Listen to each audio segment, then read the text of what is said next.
Bismillahirrahmanirrahim. Assalamualaikum warahmatullahi wabarakatuh. Waalaikumsalam. Alhamdulillahirabbil alamin. Syukur kita kepada Allah Subhanahu wa taala sampai dengan siang ini kita masih diberi kesehatan sehingga kita bisa melaksanakan aktivitas kita sebagai seorang muslim. Salawat berkaitan salam tak bosan tak jemu kita hadiahkan untuk junjungan kita Nabi besar Muhammad sallallahu alaihi wasallam dengan melapaskan Allahumma shalli ala sayyidina Muhammad wa ala ali sayyidina Muhammad. Yang sama-sama kita hormati Bapak Wakil Kepala Sekolah MP Negeri 3 Kabupaten Sungai Mandau, Bapak Ibu Guru hebat, kemudian tata usaha, penjaga sekolah. Pertama sekali saya mohon maaf karena seharusnya waktu bekerja untuk merekap nilai dan sebagainya itu saya ambil karena saya membuat tugas. Ada tugas dari CGP yaitu tentang mentransferkan ilmu yang sudah didapatkan di CGP untuk membuat aksi nyata. Ini adalah salah satu aksi nyata yang seharusnya memang harus disampaikan oleh seluruh guru. Ini bukan berarti mengajarkan, bukan berarti saya hebat di sini, bukan ya. Apa yang saya dapat itu dan saya sampaikan. Mungkin ada yang tidak benar nantinya, sedangkan kita perbaiki bersama-sama untuk memajukan sekolah kita yang lebih baik lagi.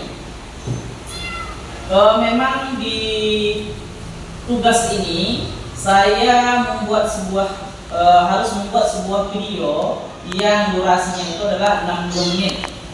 60 menit berarti 1 jam ya. Kemudian nantinya sistemnya di-upload di YouTube, kemudian link YouTube itu dimasukkan di LMS. Itulah nantinya sebagai tugas. Sebagai tugas itu yang dinilai oleh PP fasilitator. Baiklah, saya tidak memperpanjang mukadimah, langsung saja saya menyampaikan PPT saya. Di sini judulnya diseminasi penyebaran pemahaman dan penerapan pengalaman budaya positif. Sebelumnya juga saya minta maaf juga nih, karena juga ada senior saya di sini. Mungkin nanti ada salah penyampaian kata, tolong diarahkan lebih baik lagi. Memang kita tidak asing lagi tentang budaya positif. Kita sering mendengarkan budaya positif. Apa itu budaya positif kira-kira? Ya. Budaya positif menerapkan kebiasaan-kebiasaan bersifat positif. Iya, menerapkan kebiasaan-kebiasaan yang bersifat positif. Oke. Ada lain lagi? Ingin menyempurnakan atau lebih lagi? Oke, kalau tidak ada, kita memang mendengarkan kata budaya, kemudian positif. Budaya itu tingkah laku atau perilaku kita dalam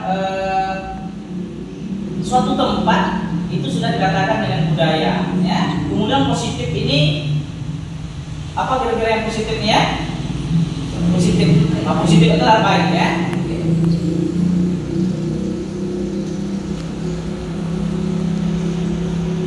Ini dia budaya positif. Budaya positif merupakan perwujudan dari nilai-nilai atau keyakinan universal yang diterapkan di sekolah. Budaya positif dapat mendorong murid untuk mampu berpikir, bertindak, dan mencipta sebagai proses memerdekakan diri sehingga murid mampu mandiri dan bertanggung jawab. Itu ya. Konsep inti budaya positif terdiri dari beberapa bagian. Yang pertama, perubahan paradigma belajar. Yang kedua, disiplin positif. Yang ketiga, kebutuhan dasar manusia. Yang keempat, motivasi perilaku manusia. Yang kelima, posisi kontrol guru. Yang keenam, keyakinan kelas. Yang ketujuh, segitiga restitusi. Yang pertama, pembelajaran dengan paradigma baru. Ini adalah profil pelajar Pancasila. Ada beriman, bertakwa kepada Tuhan Yang Maha Esa, dan berakhlak mulia. Mungkin kita semua sudah tahu. Berbineka global, gotong royong, kreatif, bernalar, kritis, dan mandiri. Pembelajaran dengan paradigma baru merupakan pembelajaran yang dirancang berdasarkan prinsip pembelajaran berdiferensiasi, sehingga para peserta didik belajar sesuai dengan kebutuhannya berdasarkan tahap perkembangan sesuai teori psikologi modern untuk mewujudkan profil pelajar Pancasila. Yang kedua itu adalah disiplin positif. Disiplin positif adalah berasal dari kata disiplina. Oke, ini dalam bahasa Inggris ya, karena saya kurang ini dalam bahasa Inggris ini menyebutkan biasanya saya susahnya.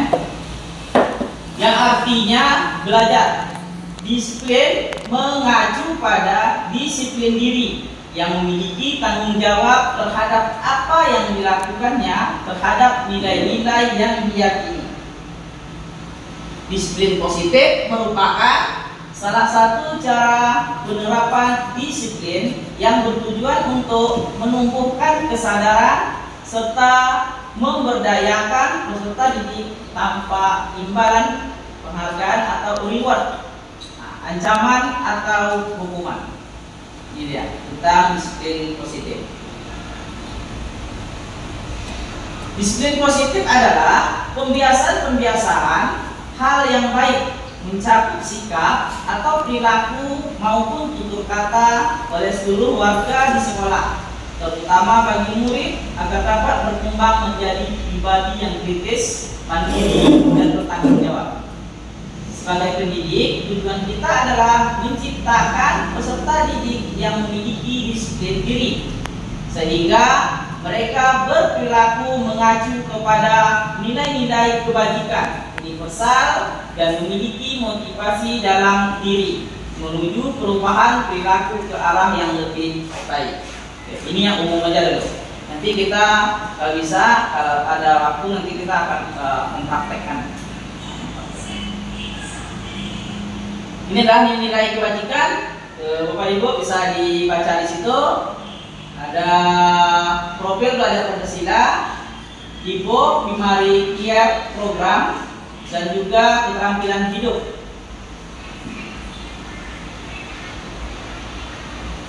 Yang ketiga, kebutuhan dasar manusia. Kita sebagai manusia itu tentu ada kebutuhan hidup kita. Kebutuhan dasar manusia merupakan suatu yang kita lakukan untuk mendapatkan apa yang kita inginkan. Seluruh tindakan yang kita lakukan memiliki tujuan semua usaha terbaik yang kita lakukan agar kebutuhan dasar kita terpenuhi dengan baik. Nah, inilah kebutuhan dasar manusia. Yang pertama itu adalah bertahan hidup. Nah, kalau bertahan hidup itu adalah bertahan untuk makan, pakaian, tempat tinggal, keamanan, dan juga ada kesehatan. Itu dia tentang tahan hidup. Yang kedua itu kita juga butuh kasih sayang. Ya Bapak Ibu, kita butuh kasih sayang ya. Kasih sayang diterima, rasa diterima, dipedulikan, berbagi, kerja sama dan menjadi bagian dalam kelompok. Yang ketiga, penguasaan. Harga diri, keinginan untuk dianggap, memimpin, berprestasi, diakui dan didengar. Yang keempat itu adalah kebebasan, mandiri, memiliki pilihan, mencoba hal baru, dan juga kesenangan, bermain, humor, antusias dan tertawa. Oke, untuk kebutuhan dasar manusia ini coba kita masukkan di dalam gini, misalnya gini, kita masuk ke dalam kelas, ya kita mengajar, kemudian kita kalau bisa harus kebutuhan dasar manusia ini harus kita penuhi untuk peserta didik kita. Oke. Bertahan hidup biasanya ini tentang makanan ya. Makanan kalau kita di kelas biasanya peserta didik kita itu dia misalnya memang tak sanggup lagi untuk untuk bertahan hidup, sehingga ya minum dia itu kadang kita selama ini tidak boleh minum di kelas, tidak boleh makan di kelas ini ya. Kemudian kasih sayang, rasa diterima, dipedulikan, berbagi. Oke, sudah kita terapkan apakah tidak di dalam kelas ini? Rasa-rasa murid saya atau siswa saya itu saya sudah pedulikan.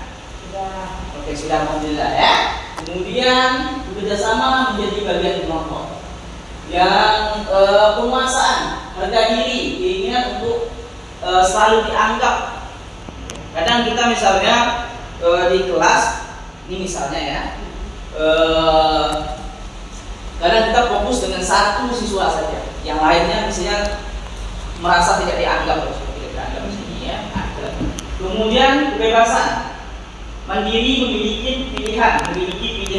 Dia misalnya pilihannya ini, saya belajarnya pakai nyanyi aja lah, Bu, misalnya untuk menghafal dan lain sebagainya. Nah, itu bisa saja kita rasanya. Kemudian kesenangan. Ini bisa kita buat sebelum dimulai speaking dan sebagainya.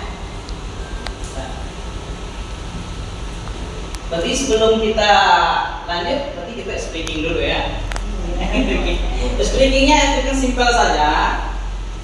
Ini sebagai contoh kita di kelas ini ya. Gini saja, kita pakai yang simpel, yang kemudian konsentrasi kita. Oke, semuanya tangannya Bapak Ibu seperti ini ya. Ini mohon maaf nih. Oke. Ini adalah panjang, ini adalah pendek nih. Oke, ini simpel saja ya. Oke. Panjang, pendek. Panjang, pendek.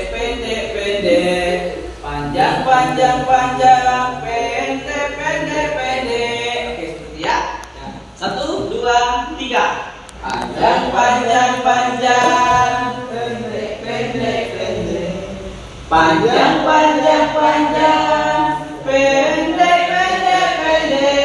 Oke, sekarang ikuti Bapak Ibu yang nyanyi, saya menggerakkannya. Oke, dah. 1, 2, 3. Pendek, panjang, pendek. Pendek, panjang, pendek. Nah, itu sebagai desain aja. Mungkin yang Bapak Ibu semuanya sudah paham tentang speaking. Ini adalah motivasi perilaku manusia. Ada yang dari luar dan juga yang ada dari dalam. Motivasi X dan in. Yang X-nya itu yang dari luar itu untuk menghindari ketidaknyamanan atau hukuman, untuk mendapatkan imbalan atau penghargaan dari orang lain. Ini dari eksternalnya, ya, ekstrinsik.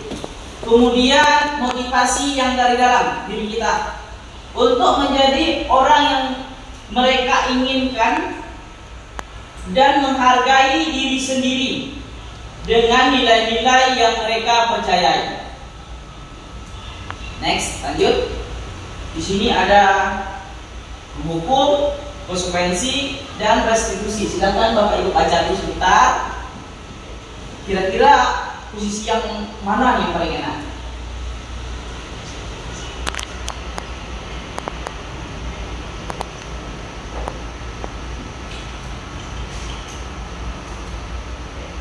Kalau sebagai penghukum tidak terencana, tiba-tiba murid tidak tahu apa yang akan terjadi, bersifat satu arah berupa hukuman atau psikis. Konsekuensi terencana, disepakati sesuai peraturan, murid tetap dibuat tidak nyaman. Sikap guru selalu memonitor murid. Kalau restitusi, proses menciptakan kondisi bagi murid untuk memperbaiki kesalahan. Proses kolaborasi yang mengajarkan murid untuk mencari solusi sendiri. Kira-kira selama ini kita pakai yang mana nih? Konsekuensi ya. Oke, ada sebagai konsekuensi itu terencana, disepakati sesuai peraturan, murid tetap dibuat tidak nyaman. Kadang ada juga hukuman, Pak. Terkadang ada juga hukuman. Ya. Kalau untuk hukuman itu bersifat satu arah, berupa hukuman fisik ya. Terkadang kita suruh push up, kemudian suruh misalnya terlambat. Kalau murid terlambat itu biasanya kita menghukum ya. Kemudian ada juga yang konsekuensi. Misalnya konsekuensi ini berarti dengan aturan-aturan yang ada. Nah, dibuat dulu aturannya, setelah itu baru ada konsekuensi. Kemudian restitusi. Restitusi proses penciptaan kondisi bagi murid memperbaiki kesalahan. Di sini tidak menghukum, tapi memperbaiki kesalahan. Kita akan berada di sini nantinya. Kita next dulu. Ini adalah posisi kontrol guru. Sebagai penghukum, ada juga membuat merasa bersalah, atau sebagai teman, sebagai pemantau, sebagai manajer. Kira-kira kita di posisi yang mana nih? Sebagai manajer ya?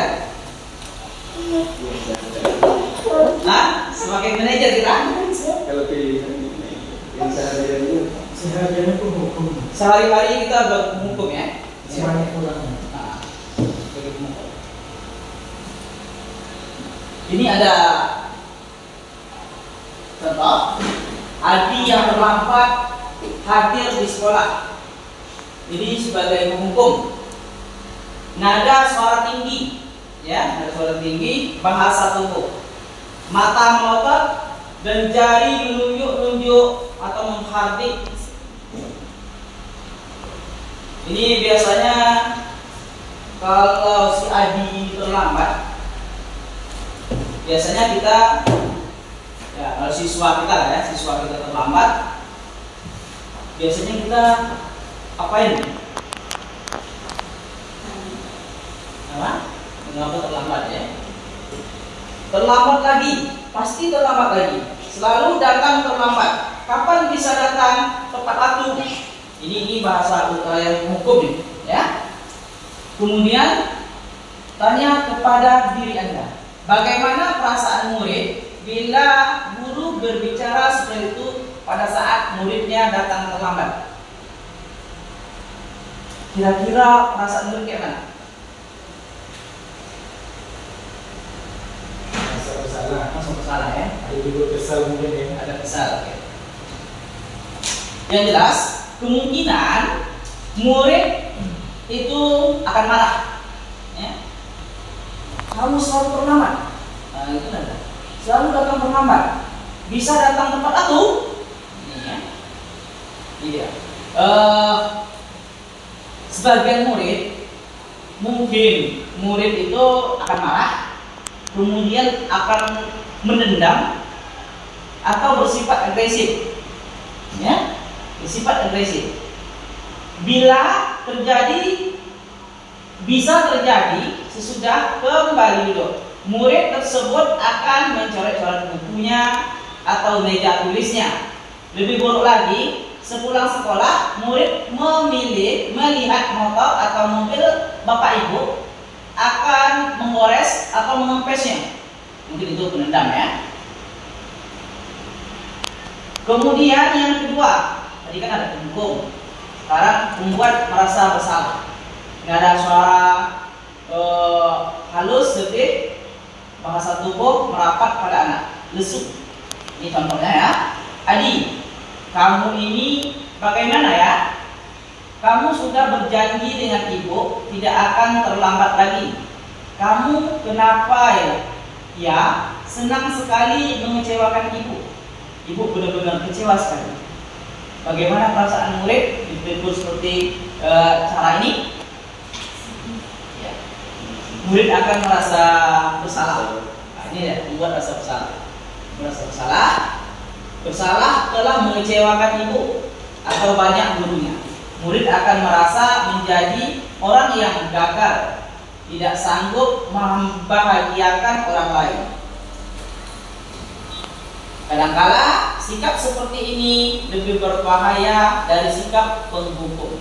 Kalau kiranya menghukum itu setelah hukum sampai situ saja. Ya. Kalau membuat rasa bersalah ini dia akan terpikir lagi, akan lama ingatnya, akan lama. Misalnya ibu kecewa sama kamu, jadi berarti ini akan membuat frustasinya ya. Sampai di rumah dia, ibu saya kecewa tadi. Ini dia yang bahaya. Next, ini sebagai teman, Adi, ayolah, bagaimana sih kamu? Kemarin kamu sudah janji ke bapak, kan? Kenapa terlambat lagi? Sambil tertawa ringan.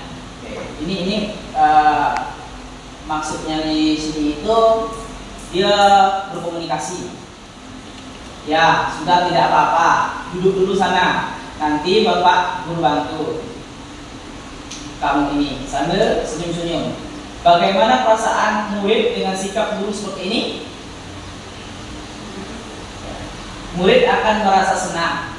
Biasanya kalau sebagai teman ya, kita anggap teman murid kita, itu murid akan merasa senang dan akrab dengan guru tersebut.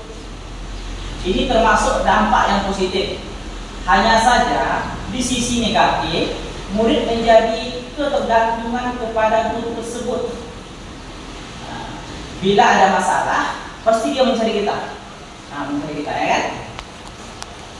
Dia merasa bisa mengandalkan guru tersebut untuk membantunya. Akibat lain dari posisi teman, Adi hanya akan berbuat sesuatu bila yang menyuruh adalah guru tersebut. Dan belum tentu perilaku yang sama dengan guru yang lain. Kalau sebagai teman ini, misalnya cuman dengan guru tersebut lah dia yang patuh, dengan guru yang lain dia terkadang sebagai pemantau. Ini sebagai pemantau di guru. Adi, tahukah kamu jam berapa kita mulai? Tidak tahu. Tahukah? Kamu terlambat 15 menit. Apakah kamu sudah mengerti konsekuensi yang harus dilakukan bila terlambat? Paham Pak? Saya harus tinggal kelas pada jam istirahat nanti dan mengerjakan tugas ketertinggalan saya. Ya, nanti pada saat jam istirahat kamu harus tinggal di kelas untuk menyelesaikan tugas yang tertinggal tadi. Saya tunggu, gitu gurunya kan. Bagaimana perasaan murid? Ini hasilnya, murid memahami konsekuensi yang harus dijalankan karena telah melanggar salah satu peraturan sekolah. Ini telah melanggar peraturan sekolah. Konsekuensinya dia tidak terjajan. Setelah jam habis, dia menyelesaikan dulu yang ketinggalan ya. Guru tidak menunjukkan suatu emosi yang berlebihan, menjadi marah atau membuat merasa berbuat salah. Murid tetap dibuat tidak nyaman juga ya. itu juga murid juga perasaannya juga tidak nyaman. Sebagai manajer, Adi, apakah kamu mengetahui jam berapa sekolah dimulai? Tahu Pak. Ini yang sebagai manajer ini biasanya itu yang seperti kepala ya. Tahu Pak, jam 7. Ya, jadi kamu terlambat. Kira-kira bagaimana kamu akan memperbaiki masalah ini? Saya bisa menanyakan teman saya Pak untuk mengejar tugas yang tertinggal. Baik, itu bisa dilakukan. Apakah besok akan ada masalah untuk kamu akan bisa hadir tepat waktu di sekolah? Tidak Pak, saya tidak hadir tepat waktu. Guru, baik, saya hargai usahamu untuk memperbaiki diri. Bagaimana perasaan murid diperlakukan seperti ini? Jadi dia pada posisi manajer tidak perlu marah, tidak perlu meninggikan suara, apalagi menunjuk jari ke murid, bercakap pinggang, atau bersikap seolah-olah menyesal. Fokus ada pada murid, bukan untuk membahagiakan guru atau orang lain. Murid sudah mengetahui adanya suatu masalah. Next. Contoh lain dari penerapan 5 posisi kontrol yang tadi. Terus kita contoh tadi ya. Sebagai penghukum membuat rasa bersalah. Berdiri dengan, ini kasusnya murid tidak mengerjakan tugas yang diberikan guru. Berdiri dengan sebelah kaki di depan kelas. Ini kalau masa-masa dahulu seperti ini ya. Berdiri di depan kelas, kemudian yang lainnya duduk belajar, kita angkat satu kaki, pegang telinga. Ini gimana kira-kira perasaan kita waktu dulu? Masih ingat sampai sekarang? Masih ingat sampai sekarang? Ingat gurunya sampai sekarang. Oh, masih ingat gurunya sampai sekarang. Ini sebagai penghukum. Kira-kira kalau sekarang kita buat seperti itu, apa yang terjadi? Marah. Muridnya Marah juga ya, seperti perasaan kita waktu dulu. Kemudian membuat rasa bersalah. Berapa kali ibu bapak harus memberitahu kamu selalu saja mengecewakan ibu. Kesekian kali ibu sudah ingatkan, kamu senang ya melihat ibu terus-terusan bertindak seperti ini. Next itu ya. Ini sebagai teman. Ini kasusnya murid tidak mengerjakan tugas yang diberikan guru. Ayo dong kamu kerjakan tugasnya, nanti kalau sudah selesai kita main game. Ini sebagai teman ya. Kalau kita anggap itu kita sebagai teman murid kita, pemantau. Kamu sudah melakukan kesalahan dan sudah mengetahui konsekuensinya. Sekarang selesaikan dan segera kumpulkan. Itu sebagai pemantau. Bahasa-bahasa sebagai pemantau. Manajer, apakah kamu tahu kesalahanmu? Keyakinan sekolah apa yang kamu langgar? Dan apa yang akan kamu lakukan untuk menyelesaikannya? Bagaimana kamu memperbaiki kesalahanmu? Nah, ini bahasa-bahasa sebagai manajer.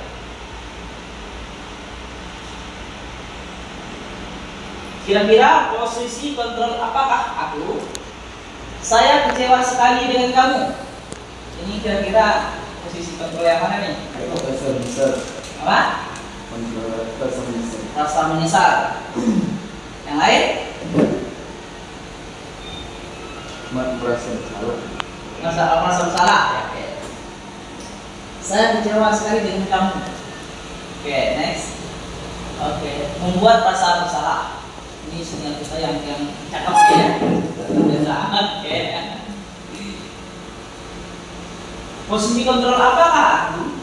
Kamu tidak pernah benar melakukannya. Sekarang keliling lapangan 3 kali. Apa? Oke, sebagai ya, oke. Berarti bapak itu sudah tahu perbedaannya ya. Next. Posisi kontrol apakah aku? Apa rencanamu untuk memperbaiki masalah ini? Kira-kira bagaimana kamu akan memperbaiki masalah ini? Manajer. Ya. Sebagai pengajar.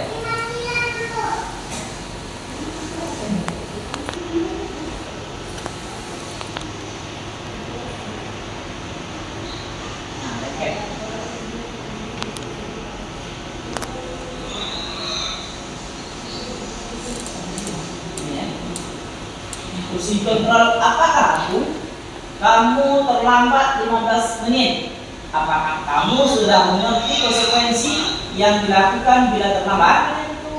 Kamu tidak pernah mendapat nilai jika tidak mengerjakan tugas. Yang mana kira-kira ya? Salah. Oke, kita lihat hasilnya. Oke, sebagai pemantau. Oke, masuk kita tentang keyakinan kelas. Keyakinan kelas. Mengapa bukan peraturan kelas? Apa sih perbedaan keyakinan kelas dengan peraturan kelas kira-kira?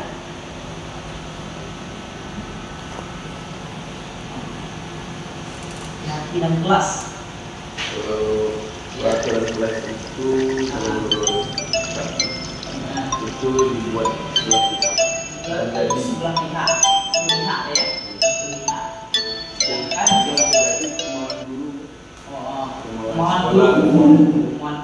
Kemauan sekolah. Maka siswa itu akan menjalankan mungkin terpaksa tertekan batinnya ya. Sedangkan keyakinan kelas itu dibuat bersama-sama. Keyakinan kelas itu bersifat abstrak ya. Bersama-sama untuk membuat. Maka sehingga siswa itu merasa bertanggung jawab. Sehingga siswa itu bisa bertanggung jawab apa yang telah dia buat. Oke.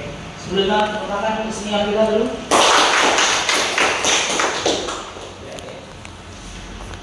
Keyakinan kelas. Mengapa bukan peraturan kelas? Oke, kita sudah dipaparkan tadi oleh senior kita. Itu adalah tentang peraturan kelas. Biasanya kalau peraturan yang kita buat itu biasanya sebelah pihak. Ya, sebelah pihak. Misalnya sekolah membuat peraturan ini, tetapi tidak bersama dengan murid. Biasanya murid itu dia tidak setuju atau tidak setuju, tetap harus dijalankan biasanya. Ya, makanya kita sebagai seorang murid itu tertekan, batin kita tertekan biasanya. Ya. Sama seperti misalnya kita sebagai guru itu peraturan-peraturan yang telah dibuat akan harus kita jalankan.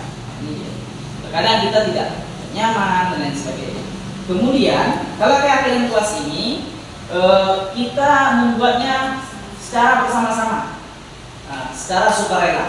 Maka dari itu ada semacam kita melakukan itu. Oh, ini peraturan keyakinan kelas yang kita buat. Jadi kalau kita langgar, jadi kita masa bersama diri sendiri. Biasanya seperti itu. Next. Pembentukan keyakinan kelas. Oke, ini dia. Bapak Ibu semuanya sudah adakah membuat keyakinan kelas untuk yang lebih kecilnya dulu di kelas kita masing-masing? Sudah ya. Dan masing-masing. Itu masing-masing. Alhamdulillah ya. Ini dia. Pembentukan keyakinan kelas itu yang pertama bersifat abstrak. Abstrak itu dia tidak saling menjatuhkan. Kemudian dibuat dalam pernyataan positif, kita dengan bahasa-bahasa yang positif, tidak sedikit saja agar mudah diingat, ya. Misalnya contohnya apa nih yang mudah diingat? Saat jam pembelajaran atau saat pembelajaran dimulai, apa kira-kira ya? Yang mudah diingat, kemudian sama-sama menyepakati. Kalau bisa misalnya saat kita di kelas, kita buat kesepakatan kelas kita mulai, ya kan? Contohnya misalnya satu bicara, yang lainnya diam, misalnya seperti itu ya. Sesuai dengan kondisi kelas dan sekolah, kondisi kelas kita mana sesuaikan. Kesepakatan misalnya kesepakatan kelas kita itu boleh makan di kelas asal jangan buka mulut misalnya begitu ya. misalnya boleh makan di kelas asal jangan berbunyi misalnya. Itu tuh kan kita sama-sama senang ya. Semua warga sekolah dilibatkan saat membuat keyakinan kelas. Nah, ini yang kecilnya yang di dalam kelas tadi, seluruh warga di kelas itu, siswa dan guru. Ini yang kecilnya ya. Apalagi kalau yang di sekolah, kalau keyakinan sekolah yang kita buat itu. Next. Keyakinan kelas. Keyakinan kelas merupakan kesepakatan kelas yang diyakini bersama guru dan murid dengan harapan dapat meningkatkan kedisiplinan murid. Ini harapan kita nih untuk meningkatkan kedisiplinan murid. Keyakinan kelas berupa pernyataan universal dibuat dalam bentuk positif dan bersifat abstrak. Keyakinan kelas hendaknya tidak terlalu banyak sehingga mudah diingat dan dipahami. Semua warga kelas ikut berkontribusi dalam pembuatan keyakinan kelas lewat kegiatan mengutamakan pendapat. Oke, kita menerima pendapat dari murid kita, dari siswa kita. Misalnya ini apa? Masukkan lagi satu lagi keyakinan kelas kita. Kita tidak boleh belajarnya di lantai misalnya, gitu kan? Kemudian kita tidak boleh sembarangan keluar kelas. Masukkan di situ pakaian kelas. Jadi kalau memang mau keluar izin dulu misalnya, gitu ya. Mungkin ini sudah diterapkan di kelas Bapak Ibu masing-masing ya. Kemudian next selanjutnya tentang keyakinan kelas ada nggak Bapak Ibu tanyakan? Ada yang ditanyakan kira-kira Bu? Ada ya? Ada, alhamdulillah ya. Oke, tapi semuanya sudah paham. Masuk kita tentang segitiga restitusi. Pernah mendengarkan segitiga restitusi Bapak Ibu? Benar ya? Pembahasan yang di sini itu juga ada di dalam PMM kita. Nah, apalagi tentang segitiga restitusi ini juga ada masuk di PMM ya. Tinggal kita baca di sana. Di situ segitiga restitusi adalah suatu proses dialog yang dijalankan guru atau orang tua agar dapat menghasilkan murid yang mandiri dan bertanggung jawab. Segitiga restitusi membantu murid memiliki tujuan disiplin positif dan memperbaiki dirinya setelah berbuat salah. Memperbaiki diri setelah berbuat salah. Kemudian restitusi bukan untuk menembus kesalahan, namun untuk belajar dari kesalahan. Bukan berarti menembus kesalahan. Misalnya dia membuat kesalahan, dihukum sampai situ saja. Tidak seperti itu ya. Tetapi dia belajar dari kesalahan. Misalnya dia membuat salah, dia belajar dari situ. Nah, inilah fungsi dari segitiga restitusi. Fungsi dari sistemnya itu adalah yang pertama menstabilkan identitas, yang kedua validasi tindakan yang salah, yang ketiga menanyakan keyakinan. Kira-kira Bapak Ibu, seandainya ada siswa kita yang bersalah nih, setuju apakah tidak kita hukum atau kita apakan dia ini? Kira-kira sebelum kita next lanjut, kalau ada siswa kita yang kira-kira yang salah, dilakukan sesuai dengan konsekuensi yang disepakati pertama. Oke. Kita berdasarkan konsekuensi yang ada, yang telah kita buat bersama aturan-aturan yang ada tadi ya. Seperti yang lainnya Bapak Ibu? Tanya dulu kenapa berbuat salah. Tanya dulu kenapa berbuat salah, berarti dia sudah masuk.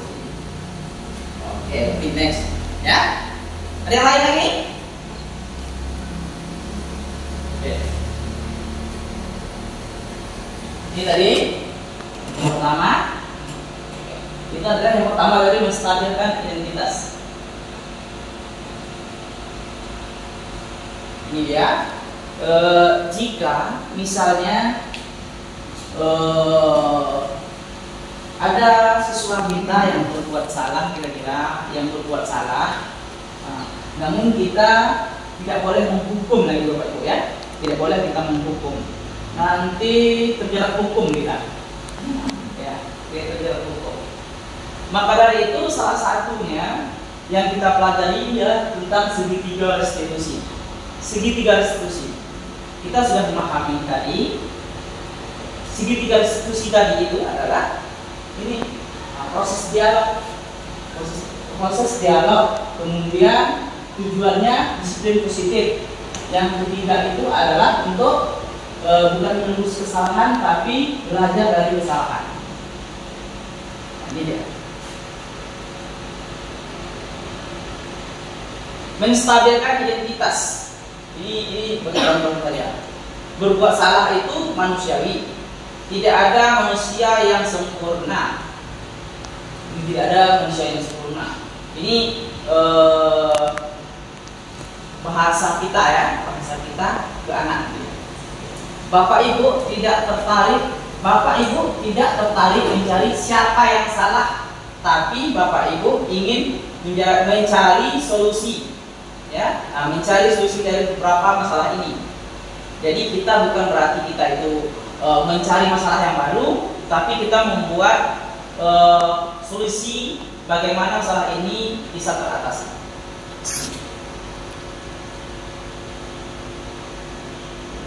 Kemudian validasi tindakan yang salah. Nah, ini deh, setelah kita menstabilkan, kita validasi. Kamu pasti punya alasan mengapa melakukan hal itu. Bertanya ya, mengapa melakukan hal itu? Pasti dijawab ya. Padahal kamu bisa melakukan yang lebih buruk dari itu. Misalnya gini, dia terlambat ke sekolah ya kan? Kamu pasti punya alasannya mengapa kamu terlambat ke sekolah. Dia pasti akan, saya bangunnya siangan. Kenapa kesiangan? Karena mungkin ini dia begadang malam tadi. Kita anggap itu begadang misalnya main game. Rupanya dia menunggu orang tuanya lagi sakit. Nah, ini di sinilah kita validasi. Jadi misalnya siswa kita itu dia ngantuk di kelas. Biasanya selama ini dia ngantuk di kelas kita marahi, ya kan? Kita marahi. Kenapa kamu ngantuk? Kamu main game ya tadi? Jadi masa tertekan ya. Oke, kita tanyakan, kita validasi. Entah itu karena dia apa namanya? Entah itu karena dia main game. Jadi apa tindak lanjutnya? Apakah dia itu menjaga orang tuanya yang sakit? Nah, ini fungsinya. Kamu patut bangga pada diri sendiri karena kamu telah melindungi sesuatu yang penting buatmu. Ini misalnya contohnya dalam beli jajan di kantin. Kita juga sudah mengetahui tadi ada berapa faktor tadi untuk kebutuhan manusia itu. Salah satunya misalnya kebutuhan hidup, dia harus makan nih. Kalau tak makan dia menggigil, tak bisa dia menerima pembelajaran. Jadi kita masuk ke kelas itu, kemana dia ke kantin, langsung kita marah. Nah, kita tak boleh ya. Oke, kita tanyakan lebih menggunakan segitiga restitusi. Kemudian menanyakan keyakinan yang ketiga ya. Apa keyakinan kelas kita? Di sini kan nih kita tadi kan sudah membuat keyakinan kelas nih. Keyakinan kelas karena kita di SMP itu pakai bidang studi. Kalau di SD dia menggunakan guru kelas ya. Guru kelas itu dia keyakinan kelas itu untuk selamanya. Tapi kalau kita di dalam kelas, kalau kita di SMP biasanya itu bidang studi. Lain lagi dengan wali kelas. Wali kelas bisa membuatnya keyakinan kelas itu nanti dia per semester dan sebagainya. Tapi kalau kita sebagai bidang studi, misalnya BPOK, bahasa Indonesia dan lain sebagainya, nah itu entah keyakinan kelas itu supaya lebih ingat lagi, entah ditanya dari buku, misalnya di buku catatan, asal dia buka, keyakinan kelas kita untuk bahasa Indonesia ini depannya. Apa keyakinan kelas kita? Nilai-nilai apa yang kita telah sepakati? Ini ya. Kemudian, seperti apa gambaran kelas yang ideal menurut kamu? Kamu mau jadi orang seperti apa? Nah, ini dia menanyakan kira-kira. Tentang segitiga restitusi, ada apa Ibu tanyakan? Ada yang tanyakan apa Ibu? Nah ya. Sekian dan terima kasih. Ini habis ya. Kita akan praktekkan. Ya boleh kita praktekkan sebentar. Oke, secara berpasangan saja ya. Secara berpasangan saja tentang segitiga restitusi tadi. Oke. Kasusnya itu apa? Kalau untuk yang TU bisa juga mempraktekannya. Enggak, yang dulu aja ya, Kak. Dulu aja loh, Kak. Ya yang dulu. 1, 2, 3, 4, 5, 6, 7. Oke. Berarti pasangannya siapa ya? Pak Iskandar dengan Pak Rizal. Nah, kemudian Yani dengan dengan Boji, Bu Ramianti dengan Pak Andrianto. Oke, 3 aja lah untuk tontonan ya. Oke, kita ini mohon maaf nih ya, bukan ini mengajarkan, bukan apa. Ini kasusnya apa kita buat kasusnya? Oke, siswa terlambat. Nah, siswa terlambat ya. Kita menggunakan segitiga restitusi tadi. Nah, segitiga restitusi. Oke, bisa kita lihat nanti. Berarti kita berapa menit ya? 3 menit aja ya. 3 menit aja. Ini sebagai contohnya saja ya. Oke. Boleh saling berhadapan. Nah, tidak apa nih? Tidak apa-apa. Atau merasa tidak nyaman enggak? Hah?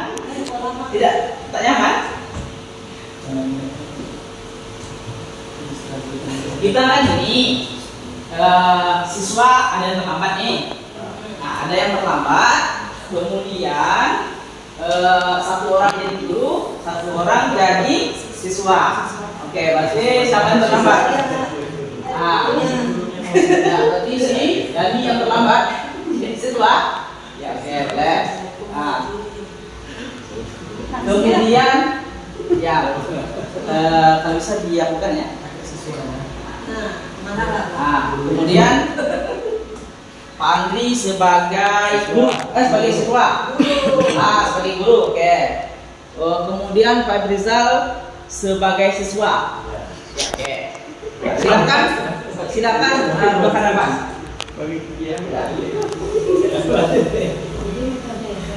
Ya, pertanyaan-pertanyaan seperti itu.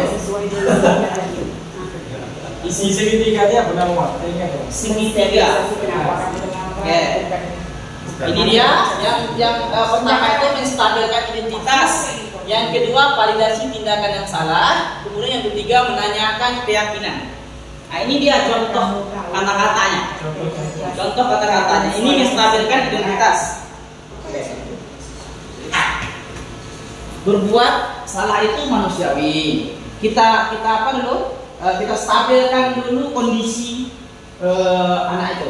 Jangan sampai dia itu merasa tidak nyaman. Kita buat dia nyaman. Oke, kita buat dia nyaman. Hah?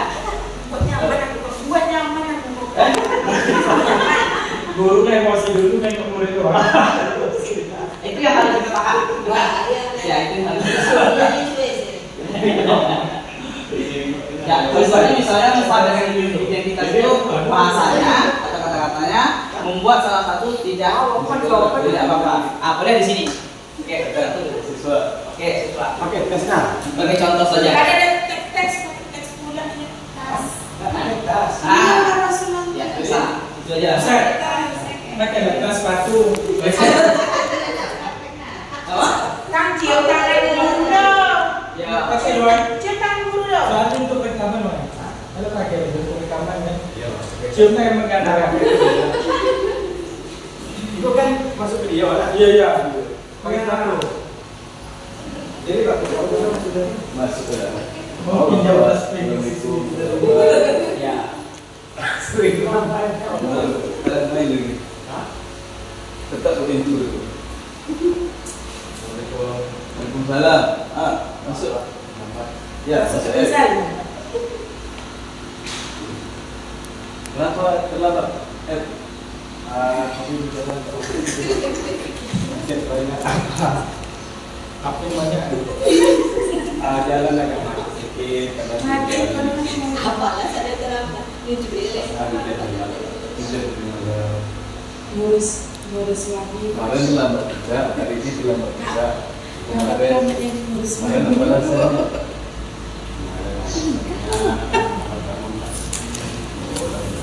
Kebetulan saya baru kesana deh.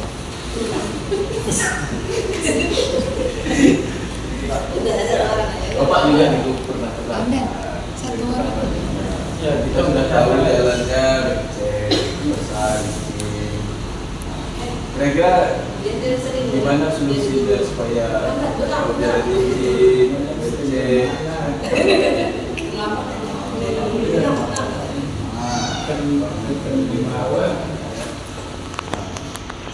Kira-kira gimana gitu apa supaya kita bisa meyakini kita sudah nggak ada keyakinan kelas kita kan tidak datang tepat waktu. Nah, ini kita harus datang tepat waktu yang lebih yakini.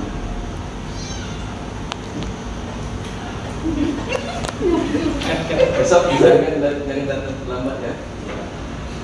Ya. Oke, tepuk tangan. Ini sebagai contoh. Ya. Bola buku. Oke, satu aja ya. Satu aja. Ini yang pertama misalnya kita itu sudah sebagai siswa terlambat, kita ini apa namanya tanya dulu untuk validasi identitas. Nah, kita tanya dulu kenapa terlambat, apa alasan terlambat, ya. Kemudian mencari solusinya. Yang kedua, setelah itu kita harus validasi tindakan yang salah. Validasi tindakan yang salah. Kamu pasti punya alasan mengapa kamu terlambat. Itu kan sudah ditanyakan juga tadi. Karena hujan. Kenapa tadi? Hujan dan juga jalan licin. Jalan licin itu salah satu untuk memvalidasi. Ini adalah salah satu memvalidasi. Jika terlihat kamu merasa senang dengan hal yang kamu lakukan, apakah kamu merasa senang dengan hal yang kamu lakukan? Bisa ditanyakan. Nah, ini dia. Kemudian ini merugikan orang lain apakah tidak? Tanyakan merugikan orang lain apakah tidak? Ya. Kemudian selanjutnya menanyakan keyakinan. Ini adalah menanyakan keyakinan. Kemudian kira-kira Rizal tadi keyakinan kelas mana yang yang melanggar? Oke, dia menjawab. Karena kita sudah membuat keyakinan kelas tadi kan. Oke. Kemudian tindak lanjut yang kamu ini yang tadi ya yang kita sudah sepakati tentang konsekuensinya, konsekuensi. Nah, apa yang tindak lanjutnya? Apa yang harus kamu perbuat? Ya, saya tidak akan terlambat lagi. Tidak akan terlambat lagi. Dan juga saya akan minta maaf kepada guru tersebut. Ya, ini salah satu kasusnya saja. Bapak Ibu, ada yang ingin ditanyakan atau sudah jelas nih? Tidak ya? Tidak. Iya. Kalau sudah jelas, berarti sekian dan Masukan boleh? masukan boleh, siap. Baik, terima kasih Ya. Pak Abdullah SPD yang luar biasa memaparkan materi Ya. sedikit. Jadi ini sebetulnya sebagai masukan saja karena sampai hari ini di sekolah kita kan alhamdulillah dah ada guru senior, guru penggerak, Bang Iskandar SE, terus ada Bang Hamdan yang lagi menjalani. Tentunya dengan ada kawan-kawan yang seperti ini dan pembelajaran budaya positif seperti ini, kedepannya mungkin untuk persiapan MPLS dulu nanti di kegiatan MPLS, rasa saya perlu dimasukkan nanti seperti deklarasi budaya positif sekolah. Jadi dengan adanya deklarasi, mungkin selama ini kita memang rencananya MPLS membacakan tata tertib sekolah. Kalau acaranya membacakan tata tertib dengan deklarasi, tentu pandangannya berbeda. Kalau deklarasi ini bahasanya heboh gitu ya. Itu mendeklarasikan budaya positif di sekolah. Kalau itu cuma acara pembacaan peraturan sekolah, tentu semangatnya berbeda. Mungkin rasa saya dengan pandangan saya dengan semangat berbeda, tentu sesuainya mungkin lebih lengkap di pikiran dia. Pemain itu kalau masuk sudah mendeklarasikan budaya positif. Mungkin masukannya seperti itu. Di awal MPLS nanti dimasukkan kegiatan deklarasi budaya positif sekolah. Secara teknisnya kita ada seniornya. Mungkin itu aja. Sekian, terima kasih. Terima kasih. Ini masukan yang sangat luar biasa dari Pak Andrianto tadi. Memang sudah seharusnya kita nih berbenah diri untuk yang lebih baik lagi, untuk menjadi sekolah ini sekolah yang unggul kita ya. Kita kalau bisa memang kita harus laksanakan itu deklarasi. Nanti kita sama-sama akan mengucapkannya, kemudian dengan siswa-siswa baru, kemudian dengan guru-guru sekaligus. Ini program juga nih, sebagai program juga nih. Sama-sama kita usulkan nanti dengan kepala sekolah. Kalau sah dengan kepala sekolah, kita akan laksanakan. Terima kasih. Ada lagi Bapak Ibu yang lainnya masukan atau ini masukan untuk membangun diri saya pribadi atau untuk sekolah kita? Pas ya. Oke, pas. Oke, yang jelas sebelum ditutup, saya selaku CGP Angkatan 10 ini mohon maaf, saya bukan berarti mendahului, mengajarkan, tapi di sini sebagai tugas, ya, sebagai tugas aksi nyata saya yang saya buat, kemudian sudah dipelajari di CGP, kemudian harus disosialisasikan kepada guru-guru di sekolah. Inilah tugasnya. Mohon maaf, wabillahi taufiq wal hidayah. Assalamualaikum warahmatullahi wabarakatuh.